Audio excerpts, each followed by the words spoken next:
ವಿಧಾನಸಭಾ ಕ್ಷೇತ್ರದ ಸೊನ್ನೇನಹಳ್ಳಿ ಗ್ರಾಮ ಪಂಚಾಯಿತಿ ವ್ಯಾಪ್ತಿಯ ಕಾರ್ಲಾಪುರ ಗ್ರಾಮದಲ್ಲಿ ಛತ್ರದ ಜೋಡಿ ಇನ್ನಂತಿ ಸರ್ವೆ ನಂಬರ್ 78ರಲ್ಲಿ ಲೇಔಟ್ ಭೂಮಾಲೀಕರು ರಸ್ತೆ ನಿರ್ಮಿಸುತ್ತಿದ್ದು ನಕಾಶೆ ತೋರಿಸದಂತೆ ಬಿಟ್ಟು ಹೆಚ್ಚಿನದಾಗಿ ರಸ್ತೆಯನ್ನ ನಿರ್ಮಿಸುತ್ತಿದ್ದು ಕೂಡಲೇ ಇದನ್ನ ಕೈಬಿಟ್ಟು ನಕಾಶೆಯಲ್ಲಿ ತೋರಿಸಿರುವ ರೀತಿಯಲ್ಲೇ ಕಾಮಗಾರಿ ನಡೆಸಬೇಕೆಂದು ಗ್ರಾಮಸ್ಥರು ಮತ್ತು ಮುಖಂಡರುಗಳು ಆಗ್ರಹಿಸಿದರು. ಈ ಸ್ಥಳದಲ್ಲಿ ಹೆಸರುಘಟ್ಟ ಬ್ಲಾಕ್ ಕಾಂಗ್ರೆಸ್ ಅಧ್ಯಕ್ಷರಾದ ಡಾಕ್ಟರ್ ಅದ್ದೆ ಮಂಜುನಾಥ್, ಮುಖಂಡರುಗಳಾದ ಮಂಜುನಾಥ್, ಪ್ರಸನ್ನ ಕುಮಾರ್, ಚಂದ್ರಶೇಖರ್, ಅಂಜನ್ ಮೂರ್ತಿ, ನಾಗೇಶ್ ಹಾಗೂ ವಕೀಲರಾದ ಹರೀಶ್ ಭಾಗವಹಿಸಿದರು.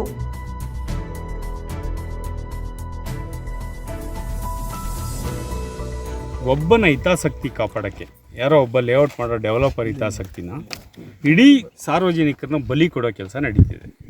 ಫಸ್ಟು ಈ ಬಲಿದಾನವನ್ನು ಪಡೆಯೋ ಒಂದು ತಂತ್ರನ ಅಧಿಕಾರಿಗಳು ಬಿಡಬೇಕು. ನಾವು ಈ ರಸ್ತೆಗೆ ವಿರುದ್ಧ ಇಲ್ಲ, ನಮ್ಮವ್ರು ಯಾರೂ ವಿರುದ್ಧ ಇಲ್ಲ. ಏನು 16 ಅಡಿ ರಸ್ತೆ ಇದೆ ನಕಾಶೆ ರೋಡು, ಅದನ್ನು ಮಾಡಿ ಎಲ್ಲ ರೈತರಿಗೆ ಅನುಕೂಲ, ರೈತಾಪಿ ಕೆಲಸಕ್ಕೆ. ಈ ರಸ್ತೆ ಎಲ್ಲಿಂದ ಹುಟ್ಟಿದೆ ಊರಿಂದ ಅಲ್ಲಿಂದ ಮಾಡ್ಕೊಂಡು ಬನ್ನಿ. ಒಬ್ಬನಿಗೆ ಅನುಕೂಲ ಆಗೋಕ್ಕೆ ಮಧ್ಯದಿಂದ ಮಾತ್ರ ಯಾಕೆ ಕೊಡ್ತಾ ಇದ್ದೀರಿ? ಇದು ಒಂದು. ಎರಡನೇದು, ಈ ವಿಚಾರವಾಗಿ ತಹಶೀಲ್ದಾರ್ಗೆ ಈಗಾಗಲೇ ಮನವಿ ಕೊಟ್ಟು 4 ದಿನ ಆಗಿದೆ, ಅವರು ಇದ್ರ ಬಗ್ಗೆ ಗಮನ ಹರಿಸಿಲ್ಲ.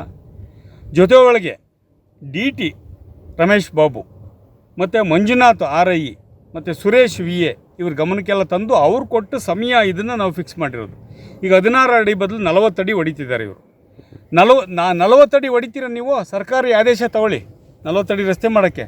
ಏನು ಪಕ್ಕದಲ್ಲಿ ಗ್ರ್ಯಾಂಟ್ ಆಗಿದೆ 94ರಲ್ಲಿ, 30 ವರ್ಷದಿಂದ ಇವರಿಗೆ ಟ್ರಿಬ್ಯುನಲಲ್ಲಿ ಗ್ರ್ಯಾಂಟ್ ಆಗಿದೆ. ಆ ಗ್ರ್ಯಾಂಟ್ದಾರರಿಗೆ ಒಂದು ಪರಿಹಾರ ಕೊಡಿ. ಯಾಕೆಂದರೆ ಇದೇ ಹೈಟೆನ್ಷನ್ ಇರು ಪವರ್ ಗ್ರಿಡ್ ಅವ್ರು ಕೊಟ್ಟರು ಪರಿಹಾರ. ಅದೇ ತಹಶೀಲ್ದಾರ್ ಸಮ್ಮುಖದಲ್ಲೇ ಪರಿಹಾರ ಕೊಟ್ಟರು. ಆಯಿತಾ? ಒಂದು ಸಲ ಕೊಟ್ಟ ಮೇಲೆ ಅದು ಹಕ್ಕುದಾರಿಕೆ ಕ್ರಿಯೇಟ್ ಆದಂಗೆ. ಸೊ ಈ ಹಕ್ಕುದಾರಿಕೆನ ನೀವು ಯಾರೋ ಒಬ್ಬ ಬಂದ ಅಂತೇಳಿ ಅವನಿಗಾಗಿ ಯಾಕೆ ನೀವು ಎಲ್ಲ ರೈತರನ್ನ ಗಾಳಿಗೆ ತೂರ್ತಿದ್ರಿ? ಕಂಪ್ಲೀಟ್ ಆಗಿ ಮಾಡೋದ್ರೆ ಹೌದು, ಎಲ್ಲರನ್ನೂ ಮಾಡಬೇಕು. ಹಾಗೆ ಅಲ್ಲೊಂದು ಗೋಮಾಳದಲ್ಲಿ ರಸ್ತೆ ಮಾಡಿದರು. ಆ ರಸ್ತೆಗೆ ಶಾಸಕರು ವಿಶ್ವನಾಥ್ ಅವರು ವಿರೋಧ ಮಾಡಿ ಲೆಟರ್ ಕೊಟ್ಟರು. ಆ ರಸ್ತೆಯನ್ನೆಲ್ಲ ಬಂದು DC ಅವರ ಸಮ್ಮುಖದಲ್ಲಿ ಕಿತ್ತು ಹೊಡೆದಾಕಿದ್ರು. 60 ಅಡಿ ರಸ್ತೆ ಹೊಡೆದಾಕಿದ್ರು. ಈಗ ಈ ರಸ್ತೆಗೆ ನಮಗೆಲ್ಲರೂ ಹೇಳ್ತಿರೋದು RI ಮತ್ತು VA MLA ಅವರು ಲೆಟರ್ ಕೊಟ್ಟಿದ್ದಾರೆ ಅಂತ. ಕೊಡಲಿ, ಅಭಿವೃದ್ಧಿಗೆ ಯಾರೂ ವಿರೋಧ ಇಲ್ಲ, MLA ಅವ್ರು ಲೆಟ್ರ್ ಕೊಡಲಿ. ಆದರೆ ರಸ್ತೆ ಏನಿದೆಯೋ ಅದು ಮಾಡಬೇಕು. ಅಥವಾ ನೀವು ಹೆಚ್ಚುವರಿ ಮಾಡ್ತೀರಾ, ಜನರಿಗೆ ಪರಿಹಾರ ಕೊಡಬೇಕು.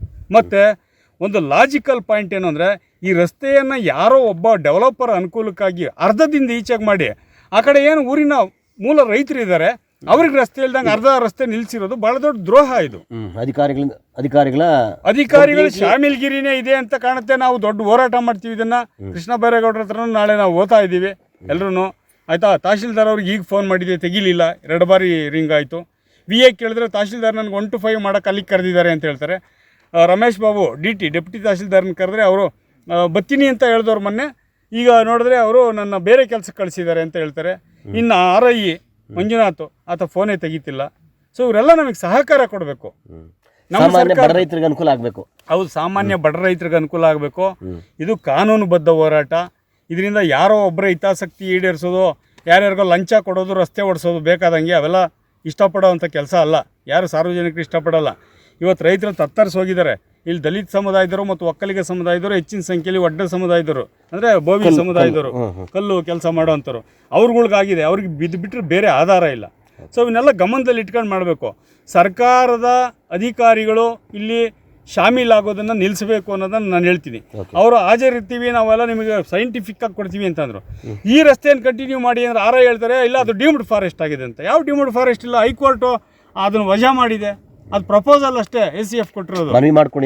ಕೊಟ್ಟಿಲ್ಲ, ಕೊಡಕ್ಕೆ ಬರೋದು ಇಲ್ಲ. ಅದು ಏನಕ್ಕೆ ಅಂದರೆ ಈಗಾಗಲೇ ಅದು ಗೋಮಾಳ, ಈಗಾಗಲೇ ಅಲ್ಲಿ ಕಸದ ಘಟಕ ಮಾಡೋಕ್ಕೆ ಹೊರಟಿದ್ರು, ಮತ್ತು ಬೇರೆ ಬೇರೆ ಎಲ್ಲ ಇದಾಗಿದೆ.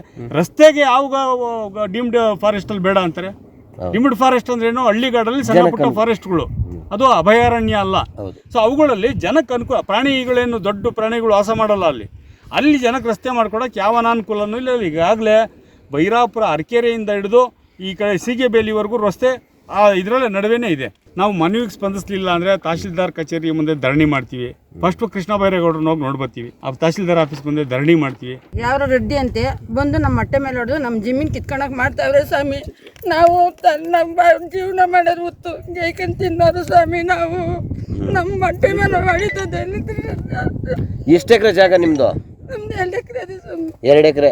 ಈಗ ಜಮೀನ್ ಸೆಂಟ್ರಲ್ ದಾರಿ ಹೋಗ್ತಾ ಇದೆಯಾ? ಹೌದಾ ಸ್ವಾಮಿ ನೋಡಿ ಅಲ್ಲೇನೆ ಹಾಂ. ನಡಮರ ಮುಂದೆನೆ ಸ್ವಾಮಿ ನಿಮ್ ಕೈ ಮುಗಿತಿ ನಮ್ಗೆ ನ್ಯಾಯ ಕೊಡ್ಸ್ರಿ. ತಾತಿರ ಕಾಲದಿಂದ ಗೋಮಾಳದಲ್ಲಿ ಈ ಜಾಗದಲ್ಲಿ ನಾವು ವ್ಯವಸಾಯ ಮಾಡ್ಕೊಂಡು ಬರ್ತಾ ಇದ್ದೀವಿ.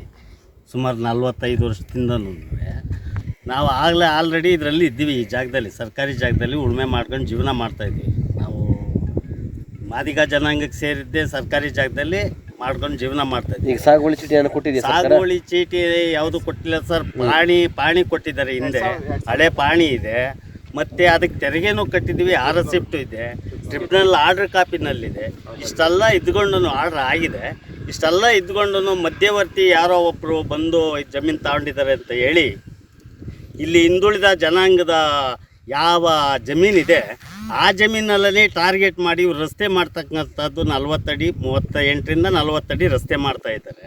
ಹಂಗಾಗಿ ಇಲ್ಲಿ ಇರ್ತಕ್ಕಂಥ ನಮ್ಮಗಳಿಗೆ ಅಂದರೆ ಮಾದಿಗ ಸಮುದಾಯಕ್ಕೇ ಮುಖ್ಯವಾಗಿ ಅನ್ಯಾಯ ಆಗ್ತಾಯಿದೆ.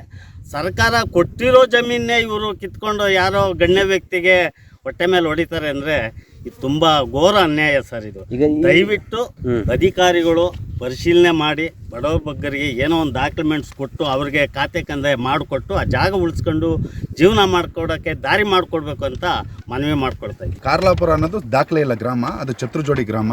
ನಾವು ದಾಖಲೆ ಇರ್ತಕ್ಕಂಥದ್ದು ಸೊಣ್ಣೆನಹಳ್ಳಿಲಿ. ಈ ಸೊಣ್ಣೆನಹಳ್ಳಿಗೆ ಸಂಬಂಧಪಟ್ಟಂಗೆ 2 ದೊಡ್ಡ ಸರ್ವೆ ನಂಬರ್ಗಳಿದ್ದಾವೆ. ಒಂದು 79, ಒಂದು 78. 79 ಬಂದು ಸರ್ಕಾರಿ ಗೋಮಾಳ, 78 ಬಂದು ಚತುರ್ಜೋಡಿ ಇನಾಮತಿ. 40 ವರ್ಷ 50 ವರ್ಷ ಅಂತಲ್ಲ, 100 ವರ್ಷಗಳಿಂದ ಇರ್ತಕ್ಕಂಥ ಜಾಗ ಇದು. ನಾವು ಮೈಸೂರು ಸಂಸ್ಥಾನಕ್ಕೆ ಕಿಮ್ಮತ್ತು ಕಟ್ಟಿರ್ತಕ್ಕಂಥ ದಾಖಲೆ ನಮ್ಮಲ್ಲಿ ರೈತರ ಬಳಿ ಇದೆ. ಆ ರೈತರ ಬಳಿ ಕಿಮ್ಮತ್ತು ಕಟ್ಟಿ ಇಟ್ಕೊಂಡು ಕೆಲವರು 10 ಎಕರೆ 20 ಎಕರೆ 15 ಎಕರೆ, ಕೆಲವರು 2 ಎಕರೆ 3 ಎಕರೆ, ಹೀಗೆ ಸರ್ವ ಜನಾಂಗ ಅಂದರೆ ಒಕ್ಕಲಿಗರು, ಒಡ್ರು, ಮಾದಿಗಿರು ಎಲ್ಲ ಜನ ಒಂದೇ ಗ್ರಾಮದಲ್ಲಿದ್ದೀವಿ. ನಮಗೆಲ್ರಿಗೂ ಜಮೀನಿದೆ. ಅತಿ ಹೆಚ್ಚಾಗಿ ದಲಿತರಿಗೆ ಜೀವನಾಡಿ ಜಾಗ ಇದು ಈ 78. ಈ 78ರಲ್ಲಿ ಎಲ್ಲರಿಗೂ ಅಲಾಟ್ಮೆಂಟ್ ಆಗಿದೆ. 2 ಎಕರೆ 1 ಎಕರೆ ಈ ಥರ ಆಗಿರೋದ್ರಿಂದ ಇಲ್ಲಿ ಒಂದು ನಕಾಸಿ ರಸ್ತೆ ಹೋಗ್ತದೆ. ಈ ಸರ್ವೆ ನಂಬರ್ ಸೊಣ್ಣೆನಹಳ್ಳಿ ವಿಲೇಜ್ ನಕ್ಷೆಯಲ್ಲಿ ನಕಾಸಿ ರಸ್ತೆ ಹುಡ್ತದೆ. ನಕಾಸಿ ರಸ್ತೆ ಹುಟ್ಟೋ ಜಾಗದಿಂದ ಹಿಡಿದು ಎಂಡ್ವರೆಗೂ ಮಾಡಿ ಅಂತ ನಮ್ಮ ಅಭ್ಯಂತರ ಏನಿಲ್ಲ. ಅದು 16 ಅಡಿ ಇದೆಯೋ 18 ಅಡಿ ಇದೆಯೋ ಸರ್ಕಾರ ಮಾಡ್ತದೆ. ಇಲ್ಲ ADLR ಬರ್ತಾರೆ, ಇಲ್ಲ DDLR ಬಂದು ಮಾರ್ಕ್ ಮಾಡಲಿ. ಯಾರೋ ಒಬ್ಬ ಸರ್ವೇಯರ್ ಬಂದ, ಹಿಂದೆ ಒಂದ್ಸರಿ ಅಳತೆ ಮಾಡಿದ್ರು, ಬಾರ್ಡ್ರಲ್ಲಿ ಹಾಕಿದ್ರು ಆ ಸೈಡಲ್ಲಿ. ಈಗ ಬಂದಿದ್ದಾರೆ, ಇವ್ರ ಜಮೀನು ಸ್ಟ್ರೈಟ್ ಮಾಡ್ಕೊಬೇಕು ಅಂತ ಲ್ಯಾಂಡ್ ಲಾರ್ಡರ್ ಬೇಕು ಅಂತ ಇಲ್ಲಿ ಮಾಡ್ತಾ ಇದ್ದಾರೆ. ಈಗ ಇರೋದ್ರಿಂದ ಅಧಿಕಾರಿ ವರ್ಗದವರು, ತಹಸೀಲ್ದಾರ್ ಬರಬೇಕು, AC ಅವರು ಬರಬೇಕು, DC ಅವರು ಬರಬೇಕು, ADLR ಬರಬೇಕು, DDLR ಬರಬೇಕು. ಪಕ್ಕದ ಜಿಲ್ಲೆ ಅಂದರೆ ಇದು ಗ್ರಾಮಾಂತರ ಮತ್ತು ನಗರಕ್ಕೆ ಹೊಂದ್ಕೊಂಡಿರ್ತಕ್ಕಂಥ ಪ್ರದೇಶದಿಂದ ಇರೋದ್ರಿಂದ ಜಂಟಿ ಸರ್ವೆ ನಡೀಲಿ. ಜಂಟಿ ಸರ್ವೆ ಈ ಭಾಗದಲ್ಲಿ ಆಗಬೇಕು. ಇಲ್ಲ ನಮಗೆ ಆಗಬೇಕು, ಇಲ್ಲ ಸರ್ಕಾರ ಕಿತ್ಕೊಂಡ್ಬಿಡ್ಬೇಕು. ಆಯಿತಾ? 16 ಅಡಿ ರಸ್ತೆ ಇರೋದನ್ನ ಇವ್ರು 40 ಅಡಿ ಮಾಡಿ. ಈಗ ಅಧಿಕಾರಿ ವರ್ಗದವ್ರನ್ನ ನಮ್ಮ ಬ್ಲಾಕ್ ಅಧ್ಯಕ್ಷರಾದಂಥ ಮಂಜಣ್ಣ ಅವ್ರು ಕರೆದ್ರು. ಸೋಮವಾರ ಅವರೇ ಟೈಮ್ ಕೊಟ್ಟಿದ್ರು, ಬರ್ತೀವಿ ಬನ್ನಿ ಸರ್ ಅಂತ. ಹಾಗಾಗಿ ಅಧಿಕಾರಿ ವರ್ಗದವ್ರು ಬಂದಿಲ್ಲ. ಫೋನ್ ಮಾಡ್ತಾಯಿದ್ದೀವಿ, ಫೋನ್ ತೆಗಿತಲ್ಲ, ಏನೋ ಒಂದು ಸಬ್ಬು ಹೇಳ್ತಾ ಇದ್ದಾರೆ. ಇವತ್ತು ಇಲ್ಲಿ ಅನ್ಯಾಯ ಆಗ್ತಾ ಇರೋದನ್ನ ಎಲ್ಲರೂ ಕೂಡಲೇ ಖಂಡಿಸ್ತಿದ್ದೀವಿ. ಇದಕ್ಕೆ ಪರಿಹಾರ ಕೊಡಬೇಕು ರೈತರಿಗೆ, ಇಲ್ಲ ರೈತರಿಗೆ ನ್ಯಾಯ ಒದಗಿಸ್ಬೇಕು ಅನ್ನೋದು ನಾನು ಕೇಳ್ಕೊತಾ ಇದ್ದೀನಿ. ಸರ್, ಇದು ಸರ್ವೆ ನಂಬರ್ 78 ಸೊಣ್ಣೆನಹಳ್ಳಿ ಸರ್ವೆ ನಂಬರ್ ಬರ್ತಾಯಿದ್ದು. ಇದು ಸುಮಾರು 35ರಿಂದ 40 50 ವರ್ಷದಿಂದನೂ ಏನು ರೈತರುಗಳು ಅವತ್ತಿಂದ ಉಳುಮೆ ಮಾಡ್ಕೊಂಡಿದ್ದಾರೆ. ಇದು ಸರ್ಕಾರಿ ಜಾಗನೇ ಇದೆ. ಆ್ಯಕ್ಚುಲಿ ಸರ್ಕಾರಿ ಜಾಗನೇ, ಸರ್ಕಾರ ರೈತರು ಮಾಡ್ಕೊಂಡು ಟ್ರಿಬ್ಯುನಲಲ್ಲಾಗಿ, ಟ್ರಿಬ್ಯುನಲ್ಲೂ ಇವ್ರ ಕಡೆ ಆಗಿದೆ, ಭೂ ನ್ಯಾಯ ಮಂಡಳಿಯಲ್ಲೂ ರೈತರ ಪರ ಆಗಿದೆ, ಮತ್ತು ಹೈಕೋರ್ಟಲ್ಲೂ ಆಗಿದೆ. ಮತ್ತು ಹೈಕೋರ್ಟಲ್ಲಿ ಸರ್ಕಾರ ಅಪೀಲ್ ಹೋಗುತ್ತೆ, ನಮ್ಮದಿದು ಸರ್ಕಾರ ಅಂತ. ಅದ್ರ ಪರವಾಗೂ ಸಹ ರೈತರಿಗೆ ಅಲರ್ಟ್ ಆಗುತ್ತೆ. ಮತ್ತು ಕಂಟೆಂಪ್ಟ್ ಆಫ್ ಕೋರ್ಟು ಸಹ ಹಾಕಿದ್ದಾರೆ ರೈತರು. ಹಂಗೂ ಸಹ ಅಧಿಕಾರಿಗಳು ಜಾಣ ನಿದ್ರೆಯಲ್ಲಿದ್ದರು.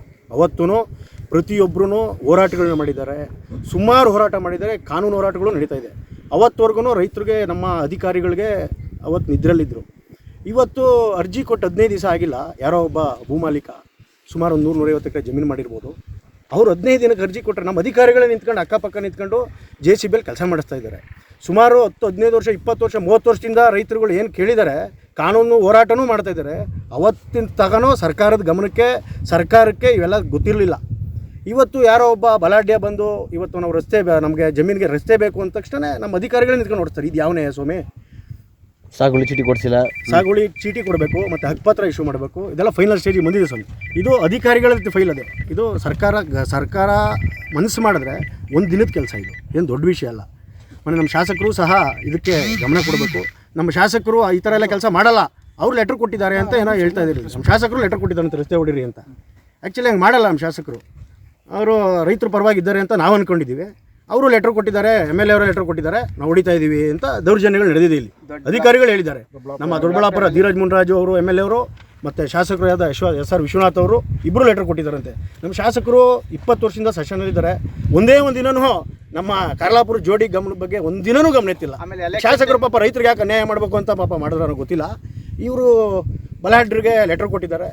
MLA ಲೆಟರ್ ಕೊಟ್ಬಿಟ್ರೆ ಏನಾಗಲ್ಲ, ಇದು ಕಾನೂನಿದೆ, ಇದು ಸರಿನಾ ಸ್ವಾಮಿ? MLA ಅವರು ಏನಕ್ಕೆ ಲೆಟರ್ ಕೊಡ್ಬೇಕು ಅಷ್ಟಕ್ಕೆ ಮಾತ್ರ ಕೊಡಬೇಕಾಗ್ತದೆ. ಇಲ್ಲಿ ರೈತರು ಜಮೀನಿಗೆ ನೀವು ಇಷ್ಟ ಬಂದಷ್ಟೆಲ್ಲ 40 ಅಡಿ 50 ಅಡಿ ಹೊಡಿ ಅಂತ ಯಾರು ಶಾಸಕರು ಕೊಡೋಕ್ಕಾಗಲ್ಲ. ಈಗ 16 ಅಡಿಗೆ ನೀವು ದಾರಿ ಮಾಡಿಕೊಡಿ ಅಂತ ಕೇಳಿರ್ಬೋದು. ನಾವು ಶಾಸಕರು ಕೊಟ್ಟಿರೋದು 16 ಅಡಿಗೆ ನಮ್ಮ ಲೆಕ್ಕ. ಕಾನೂನು ಪ್ರಕಾರ ಅವ್ರು ಜಾಸ್ತಿ ಕೊಡೋಕೆ ಬರಲ್ಲ. 16 ಅಡಿ ಹೊಡ್ಕೊಳ್ರಿ ರೈತರಿಗೂ ಅನುಕೂಲ ಆಗುತ್ತೆ ಅಂತ ಅವ್ರ ಗಮನಕ್ಕೆ ಇರ್ಬೋದು. ನಾವು ಶಾಸಕರನ್ನು ಬ್ಲೇಮ್ ಮಾಡ್ತಾ ಇಲ್ಲ. ಅವ್ರಿಗೂ ಇವ್ರು ಮರೆ ಮಾಚಿದ್ದಾರೆ ಇವರು. ಯಾಕೆಂದರೆ ಊರವ್ರಿಗೆ ಮರೆ ಮಾಚಿ ರಾತ್ರಿ 12 ಗಂಟೆಯಲ್ಲಿ JCB ಕೆಲಸ ಮಾಡ್ತಾ ಇದ್ದೀವಿ ಸ್ವಾಮಿ. ಮತ್ತು ಏನು ಮೂಲ ಜೋಡಿ ನಮ್ಮ ಜಾಗದ ಸರ್ಕಾರದ ಜಾಗದ್ದೇನಲ್ಲಿ ನಮ್ಮ ಏನು ಡಬಲ್ ಡಾಟ್ ನಕಾಶೆ ರಸ್ತೆ ಸ್ಟಾರ್ಟ್ ಆಗುತ್ತೆ, ಅಲ್ಲಿಂದ ಹೊಡಿಲಿ, ಯಾವುದೇ ರೀತಿ ತೊಂದರೆ ಇಲ್ಲ. ಅಲ್ಲೂ ಸುಮಾರು ಒಂದು 50-60 ಎಕರೆ ಜಮೀನಿದೆ. ಒಂದು 20 ಜನ ರೈತರಿಗೆ ಒಳ್ಳೇದಾಗುತ್ತೆ, ಅವ್ರಿಗೂ ಸಹ ರಸ್ತೆ ಆಗುತ್ತೆ.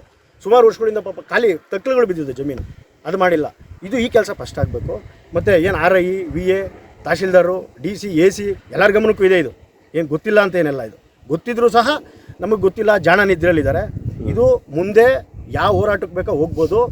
ಈ ಕೂಡಲೇ ಅಧಿಕಾರಿಗಳು ಎಚ್ಚೆತ್ಕೊಂಡು ಏನು ನಮ್ಮ ರೈತರಿಗೆ, ನಮ್ಮ ದಲಿತರಿಗೆ ಅನ್ಯಾಯ ಆಗ್ತಾ ಇದೆ ಅದನ್ನು ಸರಿಪಡಿಸಿದ್ರೆ ಅವ್ರಿಗೆ ಸಹ ನ್ಯಾಯ ಸಿಗ್ದಂಗೆ ಆಗುತ್ತೆ.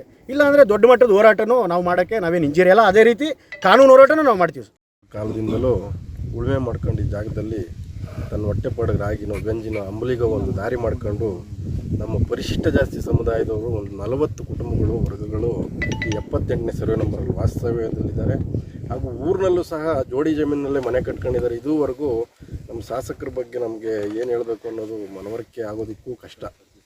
ಪ್ರಥಮವಾಗಿ ಬರ್ತಾರೆ, ನಾನು ಈ ಊರಿನ ಮಗ, ನನ್ನ ಇದೊಂದು ಬಾರಿ ಗೆಲ್ಲಿಸ್ಕೊಡಿ, ನಾನು ಈ ಸತಿ ಚತುರ್ಜೋಡಿ ಎಲ್ಲ ಕ್ಯಾನ್ಸಲ್ ಮಾಡಿ ನಿಮ್ಮಂತೆ ಜಮೀನು ಮಾಡಿಕೊಡ್ತೀವಿ ಅಂತಾರೆ. ಆ ಕೆಲಸ 20 ವರ್ಷ 15 ವರ್ಷ ಕಂಪ್ಲೀಟ್ ಆಗಿ ಇನ್ನು ಮೊದಲನೇ ಟರ್ಮ್ 2 ವರ್ಷ ಕಳೆದ್ರೆ 20 ವರ್ಷನೂ ಮುಗಿಸ್ಬಿಡ್ತಾರೆ. ಜಿಲ್ಲಾ ಪಂಚಾಯತಿ ಗೆಲ್ಲಿಸ್ಕೊಡ್ತೀವಿ. ನಮ್ಮೂರು ಒಂಥರ ಸೌತಿ ಮಕ್ಕಳು ನೋಡೋ ರೀತಿಯಲ್ಲಿ ನಮ್ಮೂರಿನ ಗ್ರಾಮದಲ್ಲಿ ಈ ಎಲೆಕ್ಟೆಡ್ ಮೆಂಬರ್ ಆದಂಥ ಕ್ಯಾಂಡಿಡೇಟ್ಗಳೆಲ್ಲ ಇದೇ ಮಾಡ್ಕೊಂಡೋದ್ರು. ಈ ಭಾಗದ ಈ ಕಾರ್ಲಾಪುರ ಗ್ರಾಮ ಅನ್ನೋಂಗೂ ಇಲ್ಲ, ಸೊಣೆಹಳ್ಳಿಟ್ಟು ನಮ್ಮನ್ನು ಮಾಡಿಬಿಟ್ಟಿದ್ದಾರೆ.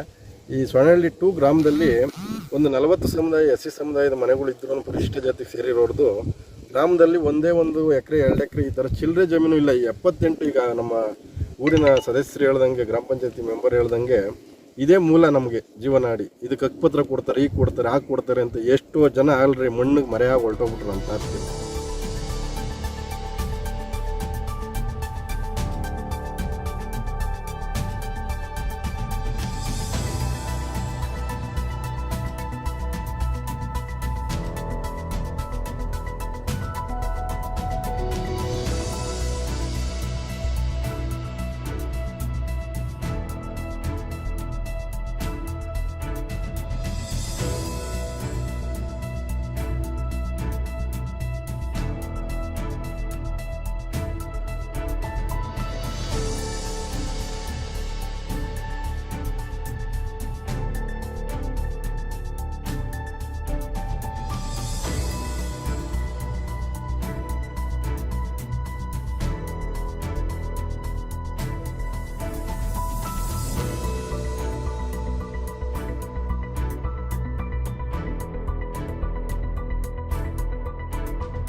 ವರದಿಗಾರರು ಹನುಮಂತರಾಜು, ವಿಸ್ಮಯ ನ್ಯೂಸ್ ಕನ್ನಡ, ಯಲಹಂಕ.